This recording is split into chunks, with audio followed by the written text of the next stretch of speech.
This unprecedented presidential election cycle is quite literally transforming the political landscape in America.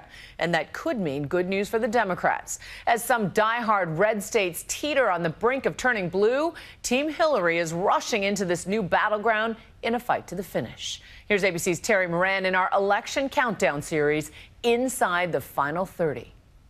They can taste it. They can sense their state swinging hard blue. Phoenix, Arizona, middle of October. Not exactly where you'd think 7,000 people would be out cheering for Michelle Obama. Wow! And when a presidential candidate threatens to ignore our voices and reject the outcome of this election, he is threatening the very idea of America itself. You do not keep American democracy in suspense. She is a political superstar for somebody who didn't want to be in politics, who didn't want her husband to be in politics. She's as good as they get. The First Lady has been the Democrats' secret weapon this time around, but Arizona? It says a lot about the state of the race that Team Clinton is sending in the party's superstars to try to flip this traditional red state. We've seen it this whole week, actually, with Bernie Sanders Tuesday. Yesterday was Chelsea, and now Michelle Obama. Those waiting to see the First Lady couldn't be more excited about the turn of events here. We are on the verge of making history in going blue for the first female president of the United States. Who's ready for Michelle? Yeah. So what do you think? It looks like Arizona is now a swing state, yeah? I love it. Swing going to blue. We're on the cutting edge of a shift. Well-deserved for the state of Arizona. We're a melting pot, and we're becoming more so, and melting pots really look out for each other. Michelle Obama's speech appealing to this sentiment for inclusion. You learn that folks may not look or think like you, but when it comes to what really matters in life, our values and our dreams, we're not all that different. Are you with me? Are we gonna get this done? I'm counting on you. We can make this happen. Thank you all so much. God bless. I haven't heard a cheer like that all year. That is a cheer that just is natural. It's not forced. It's not scripted. It just came out of it. But the story of the Hillary surge in Arizona goes far beyond this rally. Arizona Republic? It's a newspaper older than the state, and in its 126-year history, it's never endorsed a Democrat for president until this year. Did you feel you might catch flack? We see him as a danger to the Republic and feel like it's time to stand up. When you just got to say, no, this guy is not fit for the office. Phil Boas runs the editorial page. He's a lifelong Republican, like his parents and his grandparents. We had a lot of conversation around it.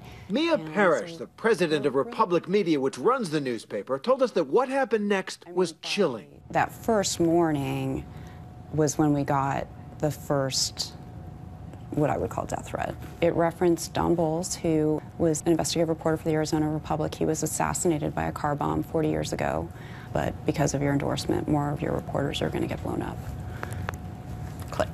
Parrish says after she called people out on the death threats, tempers have cooled and civility seems to have returned. We can start from 1 to 30-something.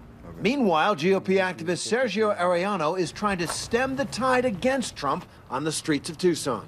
Right now, what we're doing is we're identifying the Republicans and the independents that live within this neighborhood. Because if we make contact with the people that are amenable, open, friendly, would you vote for Donald Trump? Yes. You will. Then they'll let their neighbors know.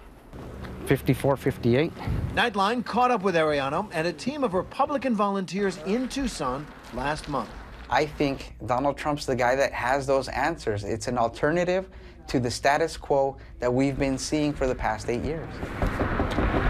Is there a reason you'd like to tell us why you'd be voting for Hillary as opposed to Donald Trump? Donald Trump has a problem with Hispanics. Why he decided to run for president is beyond me. As head of Latino outreach for the state's GOP, he hears the name Don Trumpa a lot. They call him Mr. Trickster, Don Trampa, the trickster, the shyster. or Don Trompas with the mouth. 22% of Arizona's eligible voters are Latino, who tend to lean Democratic. Convincing them to vote for Trump is tough. I wouldn't vote for Trump.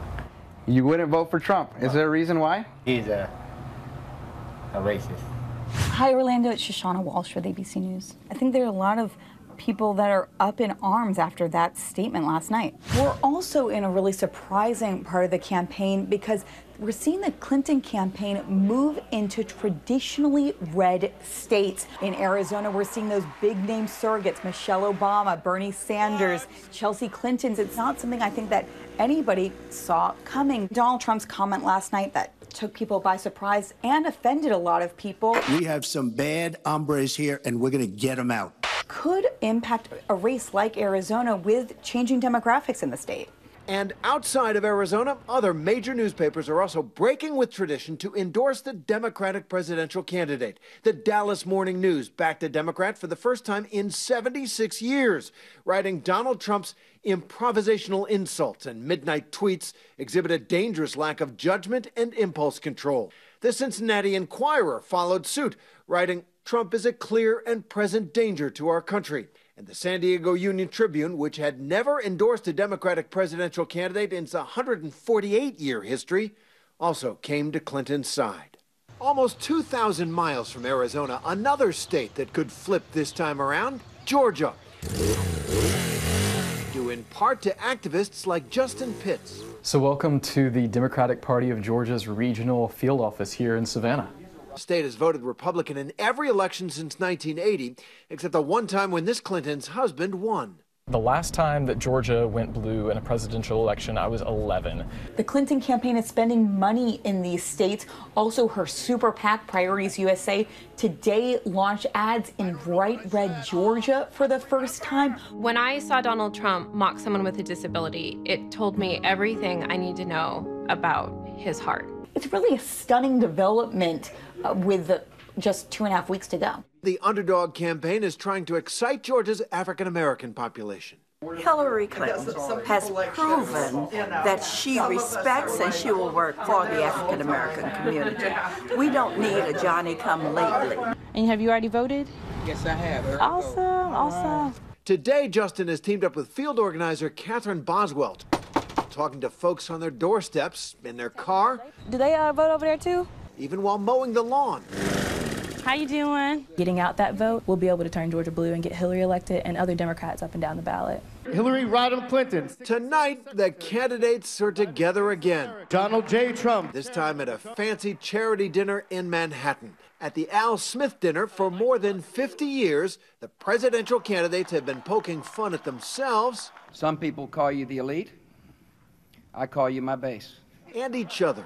I went shopping at some stores in Midtown. I understand Governor Romney went shopping for some stores in Midtown. Tonight turned downright nasty. It actually began frostily enough when neither Clinton nor Trump appeared to acknowledge the other person, even as they were only separated by one person as they sat together. Donald really is as healthy as a horse. You know, the one Vladimir Putin rides around on. Hillary is so corrupt. She got kicked off the Watergate Commission. Another break with tradition in this campaign. For Nightline, I'm Terry Moran in Phoenix. To get live streaming straight to you from the campaign trail and to live stream election night results, go now and get our ABC News app. Think of it as your election political magic button.